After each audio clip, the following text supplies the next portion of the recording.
स्वर्गवासी श्वेता अजय पडघाणे वाशिम जिल्ह्यातील एक पीडित महिला, अतिशय सामान्य घरातली आणि अतिशय स्वतःचं कुटुंब व्यवस्थितरित्या आणि स्वतःचा उदरनिर्वाह करत असताना या महिलेवर झालेला अमानुष अत्याचार हा अत्याचार इतका निंदनीय आहे की जेवढं बोलावं तेवढं या घटनेबद्दल कमी आहे। मी गोपाल भिसडे स्वराज्य पक्षाच्या वतीने झालेल्या घटनेचा तीव्र निषेध करतो व आरोग्य प्रशासन वाशिम जिल्हा याचा सुद्धा तीव्र शब्दात निषेध करतो। खऱ्या अर्थानं आज आम्हाला या ठिकाणी सांगावंसं वाटते की 15 ऑगस्ट आपला स्वातंत्र्य दिवस 2 दिवस झाला। आपल्या महाराष्ट्राचे कृषी मंत्री दत्ता मामा भरणे तसेच कृषी मंत्री तसेच वाशिम जिल्ह्याचे पालकमंत्री वाशिम या ठिकाणी आले।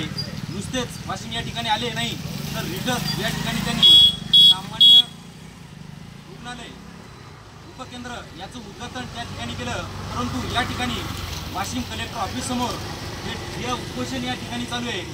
स्वर्गवासी श्वेता अजय पडघाणे या महिलेवर साधारणतः 12 दिवस झाले आरोग्य उपकेंद्र जिल्हा सामान्य रुग्णालय वाशिम या ठिकाणी एक महिला पीडित महिला गरोदर असताना त्या ठिकाणी आली आणि तपासणी झाल्याच्या नंतर त्या महिलेला या प्रशासनाने आरोग्य प्रशासनाने ॲडमिट करायला लावलं आणि ॲडमिट केल्याच्या नंतर त्या महिलेवर झालेल्या ज्या शस्त्रक्रिया येतात या जिल्हा शल्य चिकित्सक अधिकारी ज्यांचं नाव अनिल कावरके साहेब या अनिल कावरके साहेबांनी च्या पारिपत्याखाली त्यांच्या आधिपत्याखाली झालेला हा सर्वात मोठा भ्रष्टाचार हा महाराष्ट्रातला सर्वात मोठा आहे असं मी या ठिकाणी म्हणेल।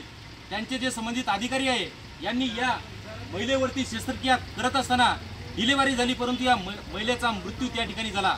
ही साधारण घटना नाही, ही महाराष्ट्रातली सर्वात मोठी घटना आहे।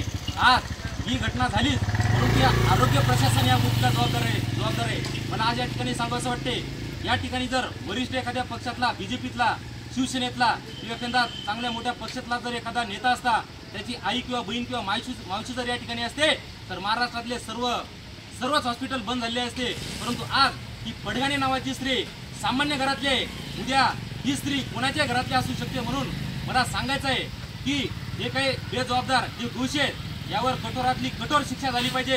एवढंच नाही, स्वतः अनिल कावरके साहेब शल्य चिकित्सक अधिकारी यांच्यावर अॅट्रॉसिटी गुन्हा सुद्धा दाखल झाला पाहिजे। यांच्यावरच नव्हे तर याला या गोष्टीला जे समर्थन करणारे जे अधिकारी आहेत, नर्सेस आहेत, डॉक्टर्स आहेत याच्यावरती सुद्धा कारवाई झाली पाहिजे असं आज मी या ठिकाणी सांगू इच्छितो। पोलीस प्रशासन सुद्धा या गोष्टीला जबाबदार आहेत। कृषी मंत्री या ठिकाणी आले, पालकमंत्री या ठिकाणी आले परंतु या ठिकाणी त्यांनी भेट दिली नाही।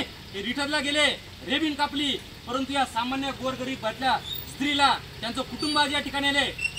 या महिलेचा पती या ठिकाणी आहेत, मावशी आहे, आई सुद्धा आहेत। आज यांच्याकडे काय गरीब सामान्य घरातले लोक आहेत परंतु कुठल्याही पक्षांनी आजपर्यंत या ठिकाणी यांना पाठिंबा दिलेला नाही। वाशिम जिल्ह्यातील विविध संघटनांनी यांनी पाठिंबा दिलेला आहे परंतु कुठल्याही पक्षातल्या वरिष्ठ नेत्यांनी यांना पाठिंबा दिलेला नाही। माझी शासनाला प्रशासनाला हात विनंती आहे या महिलेच्या या पतीच्या पाठीमागे आम्ही विविध संघटनेचे लोक आम्ही यांच्या पाठीमागे येत्या 8 दिवसात किंवा या काही दिवसात यांना जर न्याय मिळालेला नाही तर आम्ही वेगवेगळ्या पद्धतीने या वाशिम जिल्ह्यामध्ये ठिय्या आंदोलन आणि आमरण उपोषण आमचं असेल हा सुद्धा सरकारने आमचा इशारा घ्यावा। एक सामान्य नागरिक म्हणून मी या सरकारला एक चेतावणी देतोय, एक विनंती करतो। धन्यवाद।